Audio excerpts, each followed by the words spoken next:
Shalom, selamat pagi Bapak Ibu Saudara yang dikasihi Tuhan. Sekali lagi bersyukur yang kesekian kalinya saya diberi kesempatan ya untuk menyampaikan kebenaran firman Tuhan. Saya berdoa supaya firman yang akan kita dengar bersama-sama boleh menjadi berkat dalam kehidupan kita. Amin. Nah, tema kita hari ini adalah jangan membuang aku pada masa hidupku. Ya, jangan membuang aku pada masa hidupku. Kita lihat Mazmur pasal 71 ayat yang ke-7, 9, 17 dan 18. Alkitab berkata, bagi banyak orang aku seperti tanda ajaib, karena engkaulah tempat perlindunganku yang kuat. Janganlah membuang aku pada masa tuaku, janganlah meninggalkan aku apabila kekuatanku habis. Ayat 17, ya Allah, engkau telah mengajar aku sejak kecilku, dan sampai sekarang aku memberitakan perbuatanmu yang ajaib. Juga sampai masa tuaku dan putih rambutku, ya Allah, janganlah meninggalkan aku, supaya aku memberitakan kuasamu kepada angkatan ini, keperkasaanmu kepada semua orang yang akan datang. Puji Tuhan, jangan membuang aku pada masa hidupku. Saudaraku, miris dan tragis kalau kita melihat, kalau kita mendengar, dan itu terjadi dalam kehidupan seseorang yang dikategorikan mereka masih balita, mereka masih anak-anak, mereka yang masih dewasa, dewasa muda, bahkan mereka yang sudah lansia. Ada perasaan dibuang, ada perasaan saudaraku tidak dipakai lagi, ada perasaan tidak berguna lagi. Ternyata saudara-saudaraku, pemazmur ini juga punya prasangka. Perasaan ditinggalkan tidak hanya pada saat masa tuanya saja. Apalagi ada orang-orang, kalau kita perhatikan dalam konteks-konteks ini, ada orang yang berkata bahwa dia sudah ditinggalkan oleh Tuhan. Tuhan tidak ada bersama dengan dia. Itu sebabnya, saudaraku, lawan-lawan daripada si Daud ini dia. Ya, oke, diserang aja deh. Ya, Daud sudah tidak punya kekuatan apa-apa. Daud sudah ditinggalkan Allahnya. Apakah itu benar-benar terjadi dalam kehidupan Daud? Ternyata tidak. Nah, itu sebabnya, saudaraku, hari ini kita bisa menyaksikan. Sekali lagi tema kita, jangan membuang aku pada masa hidupku. Miris sekali ya. Suatu ketika saya sedang visit ya ke satu jemaat gitu ya. Saya melihat satu pemandangan yang menurut saya sangat miris bagi saya. Karena di situ ada seorang tua yang sudah tidak bisa berbuat apa-apa, tinggal menunggu uluran tangan orang lain. Saya ngelihat ini orang dirubung semut tubuhnya, saudaraku. Bayangkan kalau dia sudah tidak bisa ngapa-ngapain, ya semut yang begitu lumayan banyak, berapa banyak yang menggigit, dia tidak bisa untuk menyampaikan itu. Saya bayangkan pasti sakit. Ya, kemudian saya bilang sama anaknya, saya tegur anaknya, kasihan banget ini papamu ini nggak bisa ngapa-ngapain. Ya toh, dari ujung kepala sampai ujung kaki itu ada banyak semut loh. Mbok kamu biarkan. Saya yakin kalau papanya dia bisa ngomong, pasti dia akan teriak. Walaupun tubuhnya dia nggak bisa melakukan sesuatu reaksi. Ya, dia nggak bisa bereaksi, dia nggak bisa ngomong. Yang ada adalah pasrah, dia menikmati apa yang sedang binatang-binatang yang di dekat tubuhnya, nggak tahu itu dia lakukan apa, entah digigit, entah diapain. Pasti akan berkecamuk perasaannya. Kalau ngelihat orang tua kayak begini, kasihan saudaraku. Beda ketika orang tua apalagi sudah nggak bisa ngapa-ngapain, kemudian diperhatikan sedemikian rupa. Oh, pasti orang tuanya senang sekali, pasti orang tuanya bersyukur sekali, punya anak, punya menantu, punya cucu yang sangat memperhatikan. Nah, saudara, ternyata perasaan ini juga ada di dalam kehidupan seorang yang bernama Daud. Dalam ayat yang ke-9, jangan membuang aku pada masa tuaku, janganlah meninggalkan aku apabila kekuatanku sudah habis. Ini ungkapan perasaan dari seorang pemazmur yang juga mewakili kehidupan kita dewasa ini. Ternyata sekali lagi yang ditinggalkan tidak hanya mereka yang sudah lansia, tetapi anak-anak, mereka yang muda. Suatu ketika di sekolah minggu kami di Kudus itu ada acara. Saudaraku, anak-anak itu naik naik andong atau naik kereta itu ya. Banyak sekali saudaraku. Nah, di tengah-tengah kerumunan, ya, begitu banyak anak-anak itu, tiba-tiba ada orang yang gendong bayi yang kita tidak tahu, tiba-tiba ditinggal di guest house gitu saja. Ternyata itu bukan anak sekolah minggu kita. Itu anak yang sedang dibuang oleh orang yang tak dikenal. Karena begitu banyaknya anak-anak, kita nggak bisa mengenali siapa yang meletakkan bayi itu.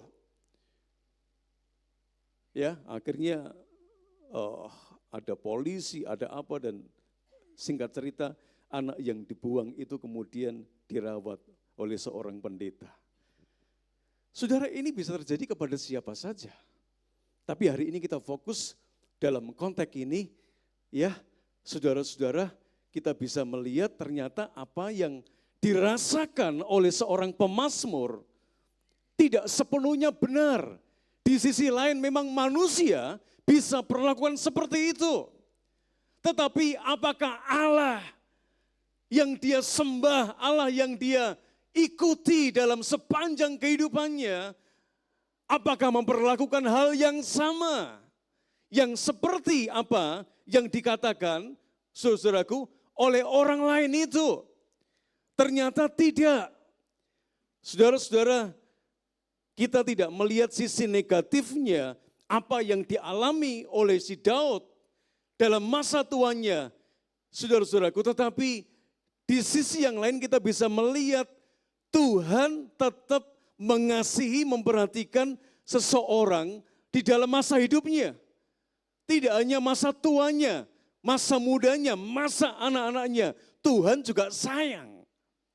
Dalam konteks ini memang, saudara-saudaraku, dalam ayat yang ke-9 dikatakan, jangan membuang aku pada masa tuaku. Janganlah meninggalkan aku apabila kekuatanku sudah habis. Ketika sudah tidak berdaya. Apakah ini dialami oleh Daud? Ternyata tidak. Orang bisa perlakukan seperti itu. Ya, dalam Mazmur pasal 27 ayat 9c dan 10. Janganlah membuang aku dan janganlah meninggalkan aku. Ya Allahku penyelamatku, sekalipun ayahku dan ibuku meninggalkan aku, namun Tuhan menyambut aku. Tidak hanya orang lain, tetapi orang terdekat kita pun bisa ninggalin kita, bisa membiarkan hidup kita.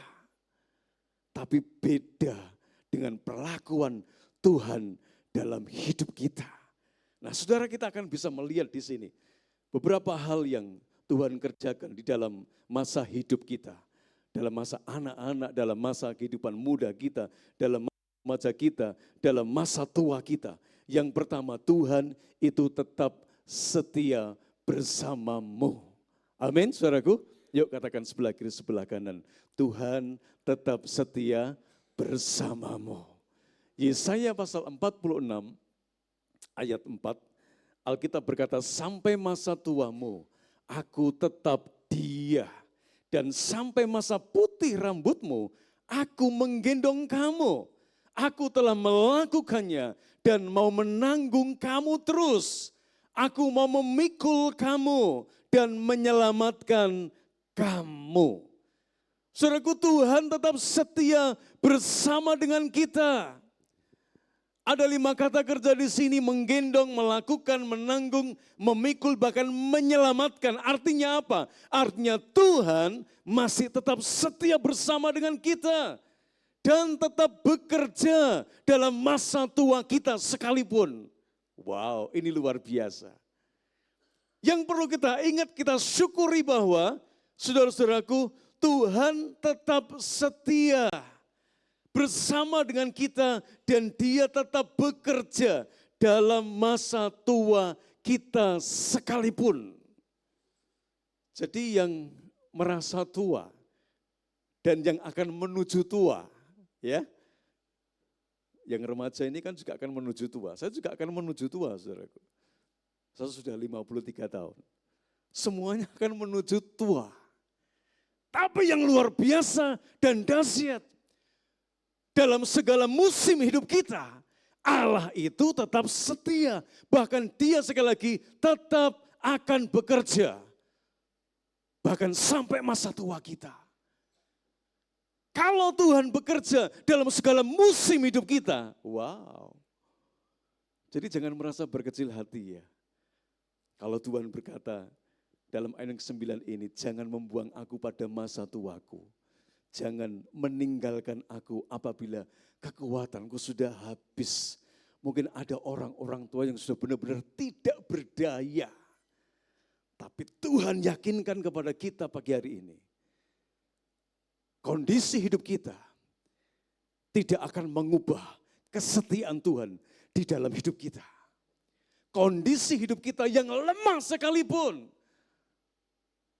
tidak akan membuat Tuhan untuk tidak bekerja. Tapi Alkitab berkata, Dia, saudaraku ya, dikatakan tadi, Dia menggendong kita, Dia menanggung kita, Dia memikul kita, bahkan Dia menyelamatkan hidup kita. Jadi jangan merasa terbuang, jangan merasa tersisihkan. Perasaan-perasaan ini bisa muncul loh dalam setiap kehidupan kita siapapun, tidak hanya orang tua loh. Ada sekarang banyak anak-anak, apalagi yang kemarin ya, kejadian di Jakarta ya, yang ngebom itu ya, SMA berapa itu.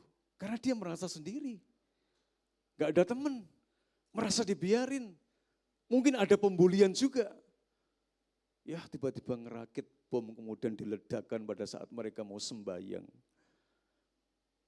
Tapi hari ini Tuhan berkata jangan merasa terbuang atau tersisihkan. Tuhan berkata di dalam Mazmur 31 ayat 22, aku menyangka, Daud menyangka, dalam kebingunganku, dalam kepanikanku, aku telah terbuang. Ya dari hadapan matamu, tetapi sesungguhnya engkau mendengarkan suara permohonanku. Ketika aku berteriak kepadamu, minta tolong. Saudara, Daud dia menyangka dalam kebingungannya, dalam kepanikannya. Ketika musuh sudah mengelilingi hidupnya, sudah akan menghabisi hidupnya. Dengan segala macam cara, sampai orang berkata, dia sudah ditinggalkan Allahnya. Daud dalam kondisi lemah, Daud dalam kondisi tidak berdaya. Itu kata orang dan sempat mempengaruhi saudaraku pikiran Daud, perasaan Daud sampai dia berkata muncul dalam ayat ini, aku menyangka dalam kebingunganku, dalam kepanikanku, aku telah terbuang. Apakah ini benar? Ternyata tidak. Tetapi sesungguhnya keadaan terbalik. Dia berkata, tetapi sesungguhnya engkau mendengar suara permohonanku. Ya, ketika aku berteriak kepadamu minta tolong. Di tengah-tengah prasangka ditinggalkan, di tengah-tengah prasangka tersisihkan. Di tengah-tengah prasangka terbuang dalam sebuah komunitas. Lihat, ternyata tidak demikian dengan Tuhan kita. Saudara, jujur, dalam kehidupan kita pun pernah ngalami kayak gini. Makanya bahaya kalau tidak ditangani. Kalau merasa sendiri, tidak ada orang yang peduli, orang tua tidak peduli, teman-teman tidak peduli. Ya, saudaraku, ketika dalam kondisi seperti itu orang bisa melakukan apa saja. Tapi hari ini Tuhan tuh luar biasa. Mungkin pernah dalam sebuah pelayanan pun juga seperti itu. Merasa nggak ada yang mendukung. Apakah itu benar sepenuhnya? Ternyata tidak. Sama seperti Daud. Ketika dia menyangka dalam kebingungannya, dalam kepanikannya, dia merasa sudah terbuang di mata Tuhan. Ternyata enggak tuh. Ketika dia berteriak, ketika dia, saudaraku, dia berdoa kepada Tuhan, ya ternyata Tuhan masih mendengarkan suara daripada Daud, doa Daud, jeritan hati Daud. Itu sebabnya jangan merasa terbuang, jangan merasa tersisihkan. Tuhan tidak memandang sebelah mata. Ini luar biasa. Yang berikutnya Tuhan tidak memandang sebelah mata. Dia ngelihat kondisi Daud apa adanya. Dalam kondisi lemah sekalipun Tuhan ngerti. Itu sebabnya Daud butuh kekuatan. Di dalam kesendirian Tuhan ngerti. Makanya dia berikan penghiburan. Kalau orang lain tidak sanggup memberikan penghiburan, Allah kita sanggup memberikan penghiburan. Bukankah dia adalah roh penghibur? Amin, saudaraku. Jadi gak ada yang perlu dikhawatirkan. Sampai tadi dikatakan, kalaupun ayahnya dan ibunya meninggalkan si Daud, tapi dia berkata, Tuhan menyambut aku. Kalau ini terjadi dalam kehidupan kita, gak ada namanya orang menyerah dengan keadaan hidupnya. Berputus asa ketika dikondisikan seperti itu. Karena di sisi lain ada kekuatan yang lebih dahsyat. Yang ternyata masih bisa menyatu di dalam kehidupan seseorang yang sedang berkecamuk di dalam hidupnya. Kita punya Tuhan yang sangat luar biasa loh saudaraku. Tuhan tidak berubah kasih-Nya dan kesetiaannya. 2 Timotius 2:13, jika kita tidak setia, Dia tetap setia karena Dia tidak dapat menyangkal dirinya. Wow, ini menjadi sebuah jaminan bagi kita. Kalau seperti ini bukan berarti kemudian kita dengan sengaja gitu ya, hidup tidak setia sama Tuhan, jangan. Ini kondisi-kondisi tertentu. Artinya Tuhan ingin titik tertentu kita bisa didapati oleh Tuhan menjadi pribadi yang tetap setia. Setia dalam segala kondisi musim hidup kita. Mau diperlakukan kayak apa saja. Yang jelas Allah tidak pernah ninggalin kita. Allah tidak pernah membiarkan kita. Perasaan itu berkecamuk dalam kehidupan seorang yang bernama Daud. Jangan membuang aku pada masa tuaku dan jangan meninggalkan aku apabila kekuatanku habis. Itu Tuhan buktikan di dalam kehidupannya. Demikian juga Tuhan juga akan buktikan itu di dalam kehidupan kita. Saudara, yang kedua,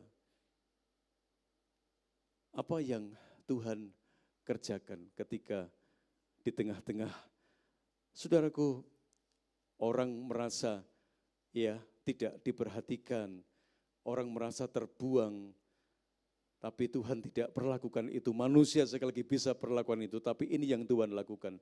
Hidupmu bisa tetap berdampak. Dalam ayat yang ke-7 tadi yang kita baca, dalam konteks Mazmur tadi, Mazmur 71, Alkitab berkata dalam ayat yang ke-7a, bagi banyak orang aku seperti tanda ajaib. Saudara, ini sesuatu yang sangat luar biasa loh. Di masa tuanya Daud, Alkitab berkata, bagi banyak orang aku ini seperti tanda ajaib. Aku ini seperti perlambang ajaib. Artinya apa? Ketika orang ngelihat hidupnya Daud, tidak seperti apa yang dikatakan orang. Tuhan sudah ninggalin Daud loh. Daud dalam kondisi lemah loh. Daud dalam kondisi tidak berdaya loh. Daud hidupnya sudah nggak bisa berdampak lagi loh. Tapi ternyata semua itu nggak benar.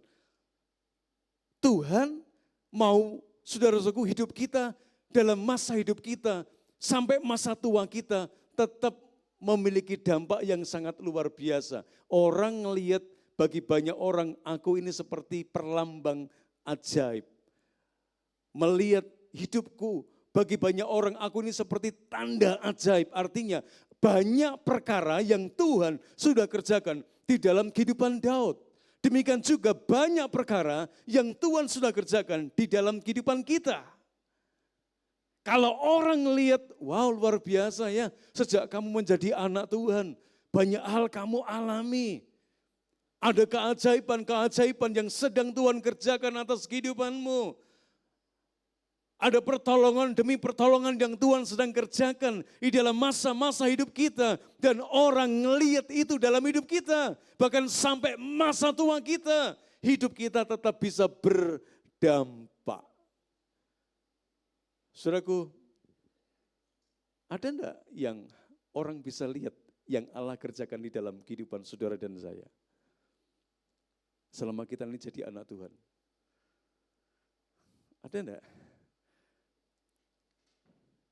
Jujur kadang ada orang merasa, enggak ada Pak, Tuhan enggak ngelakuin apa-apa kok dalam hidupku. Itu kira-kira benar enggak saudaraku? Saya yakin enggak benar loh saudara. Kenapa? Salah satu yang Tuhan lakukan adalah Dia sudah menyelamatkan hidup kita. Itu kan juga merupakan perbuatan Tuhan. Ada orang yang berkata, ketika aku ambil keputusan untuk percaya Yesus, ini bukan hal yang mudah. Ya, ada beberapa jemaat yang ambil keputusan dan saat itu juga disingkirin dari anggota keluarganya. Enggak mudah. Itu juga merupakan pertanda yang Tuhan kerjakan di dalam kehidupan seseorang. Dia enggak mungkin langsung berani ambil keputusan percaya kepada Yesus tanpa sebuah dasar, tanpa sebuah alasan. Akhirnya dia memberanikan diri untuk percaya kepada Yesus Kristus. Sehingga ketika orang bertanya, lo ngapain sih kamu percaya kepada Yesus? Dia bisa bercerita banyak. Ternyata Tuhan Yesus, Dia melakukan sesuatu di dalam kehidupannya yang mendorong dia ambil keputusan untuk percaya kepada Yesus. Tidak hanya masalah keselamatan, ada hal-hal yang lain. Dalam kehidupan-kehidupan yang lain, ketika dalam pergumulan hidupnya, Tuhan tunjukkan pertolongannya, Tuhan tunjukkan kuasanya. Sehingga hidupnya berdampak. Saya bersyukur ya sejak SMP itu sudah dipanggil Pak Pendeta gitu ya. Sama teman-teman saya. Yang notabene dia bukan teman Kristen, tapi Muslim semua saudara. Ya kalau saya datang, Pak Pendeta datang. Karena waktu saya remaja itu suka memberikan wejangan, nasihat, sharing, motivasi gitulah sama teman-teman. Jadi banyak teman-teman Muslim saya waktu SMP sudah saya dipanggil Pak Pendeta. Ya nubuatnya benar saudaraku ya. Akhirnya saya jadi pendeta juga. Teman-teman Muslim yang ngomong kayak begitu. Ya. Bayangkan kalau hidup kita mulai berdampak bagi orang lain. Ya puji Tuhan.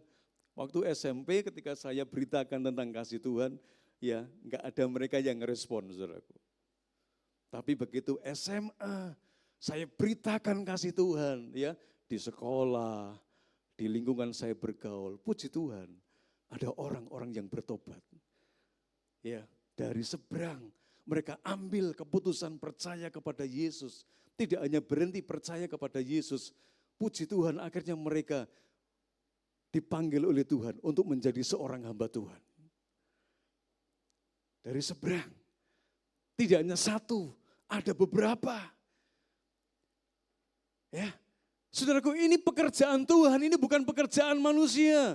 Kalau hidup kita berdampak, kemanapun Tuhan tempatkan, pasti akan memiliki dampak yang positif. bukan dampak yang tidak baik. Yang kedua, dari sisi Tuhan, Tuhan mau hidup kita ya sampai masa tua kita sekalipun. Saudaraku, ya kita berdampak. Jadikan Tuhan menjadi tempat pelarianmu, menjadi tempat perlindunganmu yang kuat. Sehingga hidupmu dipenuhi dengan segala keajaibannya. Dan bagi banyak orang hidupmu seperti tanda ajaib. Saya berdoa ketika orang lihat hidup saudara, orang akan bertanya-tanya bagaimana mungkin Anda bisa ada di titik sekarang ini. Saatnya kita cerita. Semua itu bukan karena kehebatan kita. Tapi karena Tuhan yang pimpin langkah demi langkah. Saudara, kadang cerita yang sederhana, tetapi kalau itu lahir dari perbuatan Tuhan, bisa mempengaruhi cara pandang orang lain tentang ketuhanan. Kadang Tuhan bisa pakai tidak hanya hal-hal yang bersifat teologis, tetapi hal-hal yang sederhana yang kita alami, yang orang lain berkata bahwa itu beda sekali apa yang sering terjadi kebanyakan orang. Tetapi kita bisa bercerita, kenapa kita bisa mengalami sampai di titik itu. Semua itu karena Tuhan. Saya masih ingat ketika saya berjalan sama orang tua saya. Ya, saya dulu suka doa pagi. Kalau doa pagi di Cepu itu waktu itu sekitar jam 4. Jam 4 pagi saudaraku. Ya pernah kita datang jam 2 pagi. Karena jam bapak saya itu mati persis jam 4. Gedor-gedor pintu. Pak Gideon yang keluar. Loh Pak ngapain Pak? Ya mau doa pagi sudah jam 4 Om gitu. Loh belum ini masih jam 2 katanya. Waduh pas dibuka dinyalain lampunya. Ya jamnya mati. Pas jam 4 saudaraku. Ya sudah kita nunggu 2 jam di gereja. Tapi suatu ketika dalam perjalanan saudaraku ada orang ya waktu itu dia punya usaha toko sepatu ya. Jalan bareng tanya sama orang tua saya. Rahasianya apa? Bapak punya anak begitu banyak, tapi kelihatannya, kalau menurut dia ya, kelihatannya kok enjoy saja, baik-baik saja, apa rahasianya dan sebagainya. Orang tua saya ngomong, semua yang kami alami sampai di titik ini, itu semua karena Tuhan. Bukan karena kelebihan kita, bukan, tapi karena ada keterlibatan Tuhan. Sehingga keluarga besar kami pun, ya dipelihara Tuhan, diberkati Tuhan, dipakai oleh Tuhan, hidupnya punya dampak yang sangat luar biasa. Saudara, itu sebabnya yang kedua, sisi yang lain yang Tuhan kerjakan di dalam kehidupan kita. Tuhan mau supaya hidup kita itu berdampak sama seperti yang pemazmur alami. Bagi banyak orang, aku ini seperti tanda ajaib karena engkaulah tempat perlindunganku, tempat pelarianku yang kuat. Dan yang terakhir, saudaraku, di sisi Tuhan, ketika orang berkata, kita merasa terbuang, kita merasa tersisihkan, tapi di sisi lain, Tuhan mau tetap pakai hidup kita, tetap dipakai oleh Tuhan.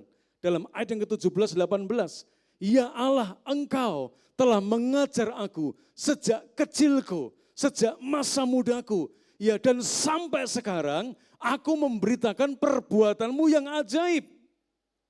Juga sampai masa tuaku dan putih rambutku, ya Allah, janganlah meninggalkan aku, supaya tujuannya aku memberitakan kuasamu kepada angkatan ini, kepada generasi kemudian, keperkasaanmu kepada semua orang yang akan datang.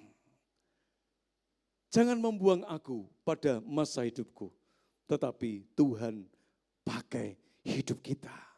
Tetap dipakai oleh Tuhan.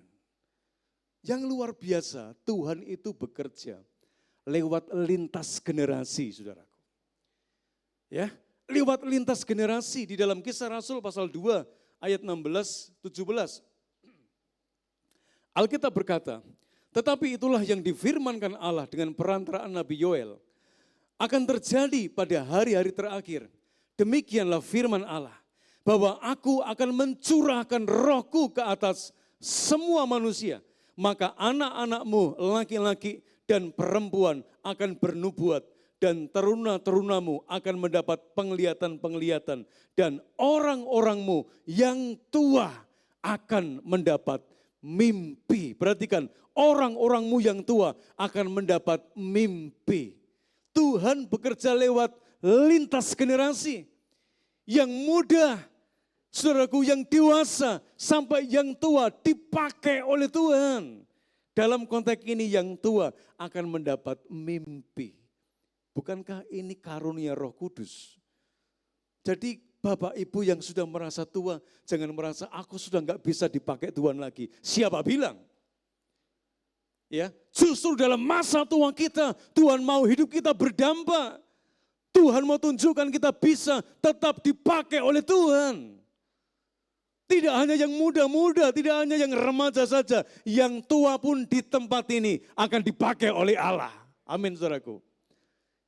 Tuhan pakai lintas generasi. Jangan berkecil hati. Yang tua-tua semangatnya, ya kalau boleh bisa mengalahkan yang muda. Amin. Apakah bisa? Bisa. Contohnya siapa? Bapak saya sendiri. Saudara tahu kalau WL itu enggak diam-diam gini, sudah tua. Kalau WL, wah semangat. Ya lompat-lompat. Saya bilang ini makin tua makin menjadi. Lu benar.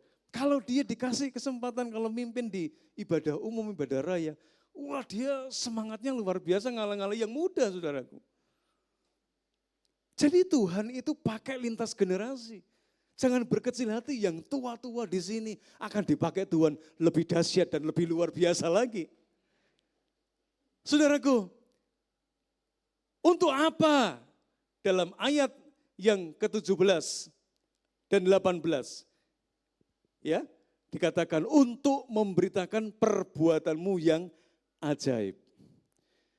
Yang merasa tua ini akan dipakai oleh Tuhan, dikatakan dalam ayat yang ke-17, 18 ya, untuk memberitakan perbuatanmu yang ajaib. Itu yang pertama. Yang kedua, untuk memberitakan kuasamu kepada angkatan ini, kepada generasi ini. Yang ketiga, untuk memberitakan keperkasaanmu kepada semua orang yang akan datang. Wow. Jadi ini kabar gembira ya, untuk yang sudah usia tua.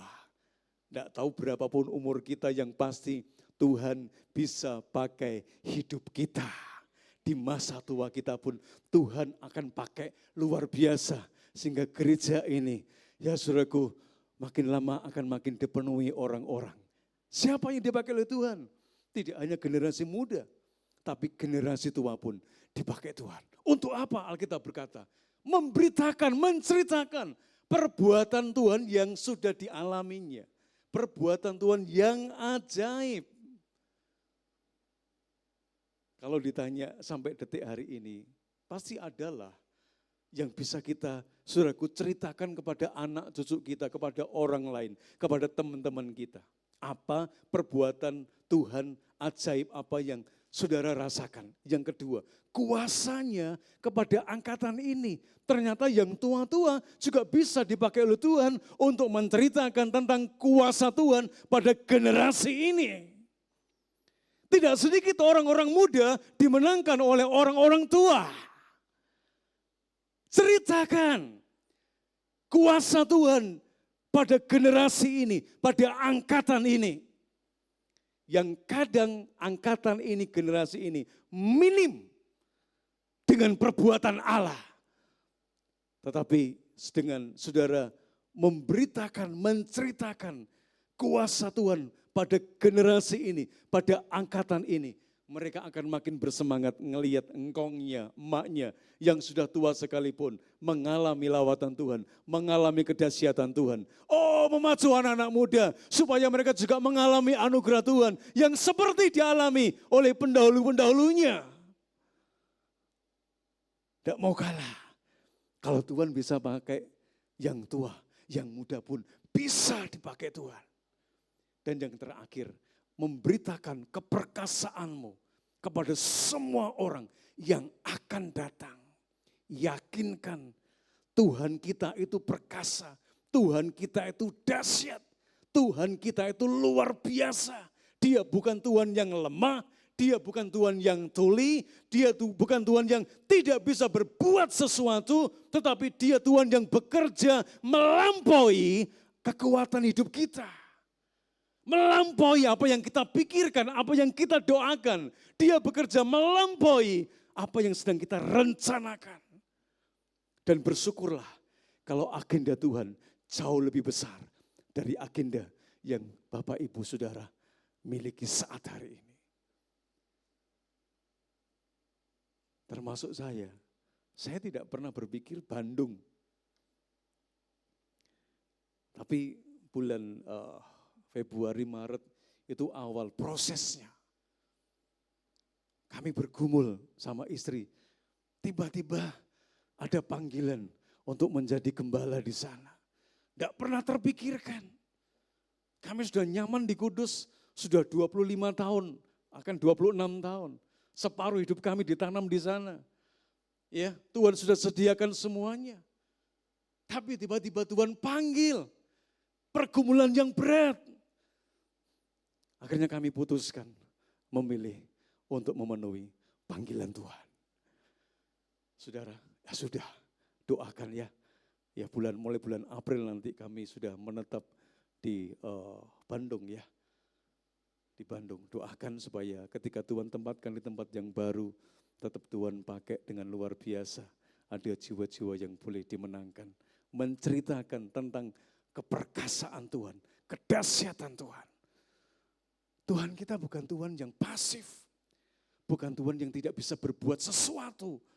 Tapi Tuhan yang bisa berbuat sesuatu lebih dan lebih dari apa yang sedang kita harapkan.